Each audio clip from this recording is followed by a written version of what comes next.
வணக்கம் ஃப்ரெண்ட்ஸ், நல்லா இருக்கீங்களா? நாம் எல்லாரும் கடவுள்கிட்ட வேண்டது ஒன்றா இருக்கும். சாகா வரம் ஒன்றும் நம்ம கேட்க போகிறதில்ல. பிடித்த நேரத்தை சற்று நீளமாக ஈட்டச் செய்தல், வெறுப்பாக கடந்து செல்ல வேண்டிய நேரத்தை விரைவாக கடக்கச் செய்தல். இது இருந்தால் எவ்வளோ சந்தோஷமாக இருக்கும். ஆனால் அது அப்படி நடக்காது. அது மட்டும்தான் உண்மை. இது இன்னைக்கு தாட் ஃப்ரெண்ட்ஸ்.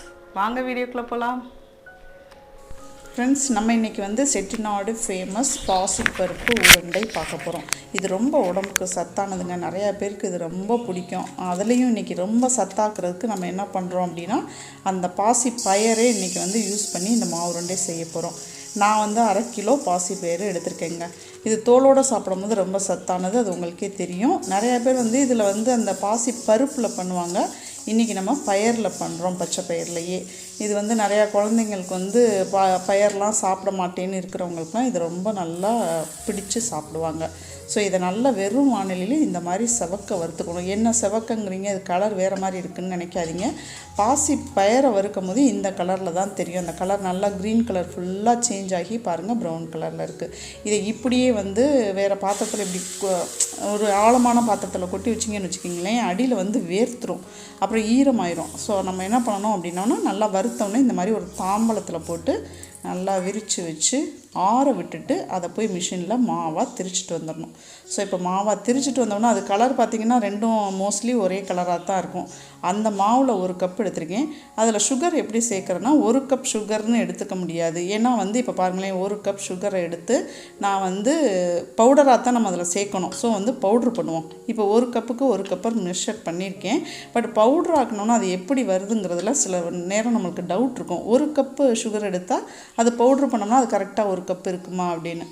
ஸோ அந்த ஒரு டவுட்டை க்ளியர் பண்ணுறதுக்கு தான் இன்றைக்கி உங்களுக்கு செஞ்சு காமிச்சாச்சு. 1 கப்பு சுகர் எடுத்து அதை நம்ம மிக்சியில் போட்டு பொடிச்சு எடுத்தோம் அப்படின்னா அந்த 1 கப்புக்கும் அதுக்கப்புறம் ஒரு 2 கைப்பிடி கிட்ட கூட இருக்குது. அதாவது 1.25 கப்பு வரும், அந்தளவு இருக்குது. ஸோ நம்மளுக்கு எவ்வளோ தேவை அப்படின்னா, 1 கப் மாவுக்கு 1 கப் சுகர். இது தாங்க கரெக்டான ரேஷியோ. பட் இதுக்கு மேலே போட்டோம் அப்படின்னா ரொம்ப தித்திப்பாக ரொம்ப ஸ்வீட்டாக இருக்கும். ஸோ இது கரெக்டான ஒரு மெஷர்மெண்ட்டு. இது கூட நம்ம ஒரு ஏலக்காயை 3 ஏலக்காய் எடுத்து நுணுக்கி போடுறோம். ஏலக்காய் நுணுக்கும் போது எப்போதுமே அதை ப்ளைனாக இந்த மாதிரி குழவிக்கல்ல நுணுக்காமல் அது கூட கொஞ்சமாக சுகர், ரா சுகர் எடுத்து அதில் சேர்த்து அதோட சேர்த்து நம்ம நுணுக்கணும் அப்படின்னா ஈஸியாக அது பவுடர் ஆகுங்க. அதுக்கப்புறம் இது கூட கேஷ்யூ நம்ம முழுசாக போட்டோம்னா எங்கேயாவது ஒரு உருண்டையில் போய் கொஞ்சமாக இது பண்ணோம். நம்ம அதை கட் பண்ணி குட்டி குட்டியாக எடுத்து போட்டு இந்த மாவில் மிக்ஸ் பண்ணி போட்டோம் அப்படின்னா ஒரு உருண்டையிலேயே ஒரு 4-5 கேஷ்யூ குட்டி குட்டியாக கிடைக்கும். நம்ம எடுத்து சாப்பிடும்போது ரொம்ப சூப்பராக இருக்கும். ஸோ யாரும் எனக்கு கேஷ்யூ வரல அப்படின்ட்டு குறை சொல்ல முடியாது பாருங்கள், அதுக்கு தான் இது கூட நம்ம வேறு நட்ஸும் சேர்க்கலாம். பாதாம், பிஸ்தா இந்த மாதிரி நட்ஸும் சேர்த்துக்கலாம். அதையும் இந்த மாதிரி பொடி பண்ணி வச்சுக்கலாம். இப்போ ஓகே, ஒரு பவுல் எடுத்துகிட்டு ஈரம் இல்லாத ஒரு பவுல், நல்லா காஞ்ச பவுல், இந்த மாதிரி கொஞ்சம் அகண்ட மாதிரி எடுத்துக்கிறோங்க. அது மாதிரி எடுத்துட்டோம்னா தான் அந்த உருண்டை பிடிக்கும்போது ரொம்ப ஈஸியாக இருக்கும். அதில் ஃபஸ்ட்டு மாவை போட்டாச்சு. அது கூட சுகரை எடுத்து போட்டிருக்கேன். அதை கொஞ்சம் நல்லா மிங்கிள் ஆகணும், ரெண்டும் நல்லா மிக்ஸ் ஆகணும். நம்ம ஒரு இடத்துல சுகர் சேர்ந்துடாமல் இருக்கணும். இன்னொரு ஒரு ஈஸியான வழி என்ன தெரியுமா, நம்ம சல்லடை இருக்குது பார்த்திங்களா, அதில் போட்டு 2 தடவை அப்படி சலித்தோம் அப்படின்னாலே நல்லா மிக்ஸ் ஆகிடும். ஸோ இப்போ விஸ்க் வச்சு அதையும் நல்லா சேர்த்து கலந்தாச்சு. இப்போ நம்ம நுணுக்கி வச்சுருக்க ஏலக்காய் பொடியை அதில் போட்டுருவோம். அதையும் நல்லா மிக்ஸ் பண்ணி வச்சுக்குவோம். அதுக்கப்புறம் நம்ம முந்திரி பருப்பு கட் பண்ணி வச்சுருக்கோம் இல்லையா, அதை நம்ம லைட்டாக ஒரு ஸ்பூன் நெய்யில் செவக்க லைட்டாக வறுத்துட்டு அதையும் இதில் போட்டு நல்லா மிக்ஸ் பண்ணி வைக்கணும்.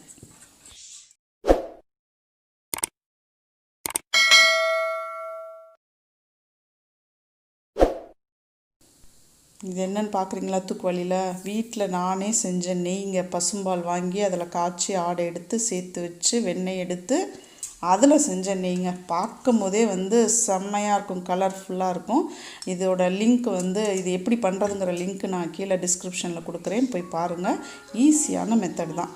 ஸோ 1 ஸ்பூன் நம்ம கீ எடுத்துட்டு அதில் வந்து இந்த முந்திரி பருப்பு ஒடிச்சு வச்சோம் இல்லையா, அதை போட்டு லைட்டாக செவக்க வறுக்கணும். முந்திரி பருப்பு செவக்கும் போது தான் உங்களுக்கு வாசம் நல்லாயிருக்கும். இதெல்லாம் பிகினர்ஸ்க்கு சொல்கிற ஒரு டிப்ஸு. ஸோ வந்து நிறையா பேர் நினைப்பீங்க என்னடா இதெல்லாம் சொல்கிறாங்களே அப்படின்ட்டு கோச்சிக்காதீங்க. இது வந்து பிகினர்ஸாக இருக்கிறவங்களுக்கு இதெல்லாம் வந்து சின்ன சின்ன விஷயங்கள் அவங்களுக்கு கற்றுக்கிடுவாங்க, அதுக்காக சொல்கிறது. அதுக்கப்புறம் எடுத்து நம்ம அந்த மாவு மிக்ஸ் பண்ணி வச்சுருக்கோம் இல்லையா, அதுலேயே அப்படி போட்டுடலாம். போட்டுட்டு திருப்பி வந்து நம்ம வந்து இந்த உருண்டை பிடிக்கிறதுக்கு மெயினாக அந்த உருண்டையை சேர்த்து பிடிக்கிறதுக்கு நெய் தாங்க இதில் உள்ள மெயின் பொருள்.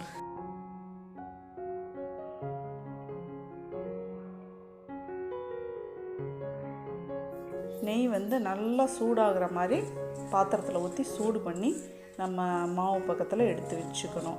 நம்ம அந்த இது முந்திரி பருப்பு வறுத்தோம் இல்லையா, இப்போ அதை போட்டு ஒரு தடவை மிக்ஸ் பண்ணிட்டேன். இப்போ நெய் வந்து சூடாக இருக்குதுங்க, கொஞ்சம் பார்த்து பண்ணுங்கள், கொட்டிக்கிடாமல் பண்ணுங்கள். இன்னொன்று இதில் வந்து பாருங்கள் நான் எப்படி பண்ணுறேன்னு ஒரு 2 கரண்டி இதுதான் இப்படி தான் எடுத்து ஊற்றிக்கணும். கொஞ்சமாக ஒரு ஓரத்தில் அந்த மாவு சைடு அது வந்து சூடாக இருக்கும், பார்த்திங்கனாலே தெரியும் பொங்குது. அந்த நெய் வந்து மாவில் ஊற்றவும் ஒரு மாதிரி பொங்குற மாதிரி தெரியுது பாருங்கள்.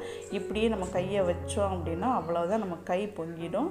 ஸோ வந்து ஃபஸ்ட்டு அந்த சூடாக நெய்யில் கையை வச்சிடாதீங்க. ஒரு ஸ்பூன் எடுத்து லைட்டாக இந்த மாதிரி கலந்து விட்டிங்க அப்படின்னா அந்த சூடு லைட்டாக கொஞ்சம் குறையும். ஆனால் சூடு இருக்குங்க, அந்த சூட்டோடு பிடிக்கணுங்கிறதான் இதில் உள்ள ஒரு பெரிய டாஸ்க்கு. என்ன அப்படின்னா ரொம்ப கொதிக்கல, ஓரளவு நம்ம கை பொறுக்கிற அளவு தான் அந்த சூடு இருக்கும்.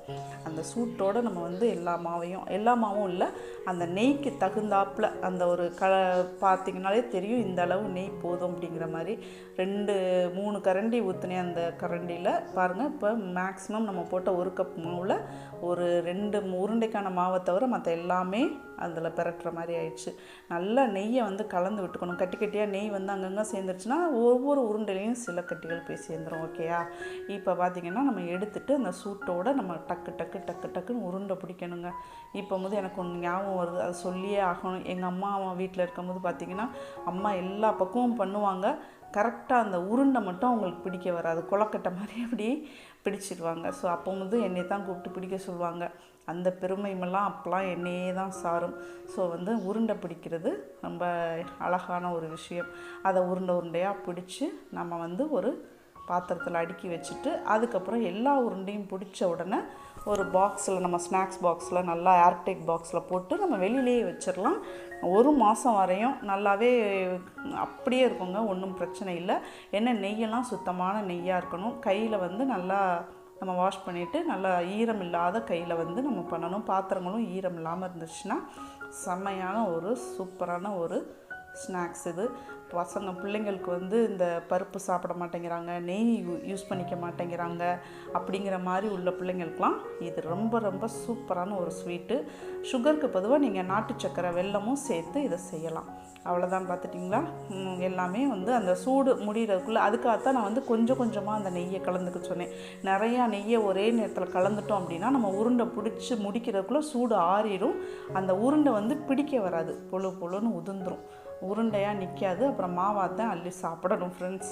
ஓகேயா, அதுக்காக தான் கொஞ்சம் மாவாக நீங்கள் வந்து எடுத்து அந்த நெய் வந்து ஆறினோடனே திருப்பி நெய்யை வந்து அடுப்பில் வச்சு கொஞ்சம் சூடு பண்ணிவிட்டு பண்ணிக்கலாம். இந்த கடைசி வாய் கொஞ்சமாக இருக்கிறத வாயில் போடுறதுக்கு ரெடியாக இருப்போம் சின்ன பசங்களாக இருக்கிறப்ப. ஓகே ஃப்ரெண்ட்ஸ், ரொம்ப சத்தான ஒரு உருண்டை இது தீபாவளி ஸ்வீட்டும் கூட, சத்தானதும் கூட, நிறையா பேருக்கு இது பிடிச்சதும் கூட, எங்கள் செட்டிநாட்டு ஏரியாவில் ஸ்பெஷலும் கூட. ஓகே, நீங்களும் உங்கள் வீட்டில் இந்த மாதிரி ஒரு சத்தான ஒரு ஸ்வீட்டு செஞ்சு குழந்தைங்களுக்கெலாம் கொடுத்துட்டு சூப்பராக கொண்டாடுங்க ஃப்ரெண்ட்ஸ். ஃபைனல் ப்ராடக்ட் அழகாக காட்டணுங்கிறக்காக பிரித்து போட்ட பாசிப்பயிறு, அந்த முந்திரி பருப்பு எல்லாத்தையும் திருப்பி அரேஞ்ச் பண்ணிகிட்ருக்கேன் ஃப்ரெண்ட்ஸ். ஓகே ஃப்ரெண்ட்ஸ், உங்களுக்கு இந்த ரெசிபி ரொம்ப பிடிச்சிருக்கும். தேங்க்யூ.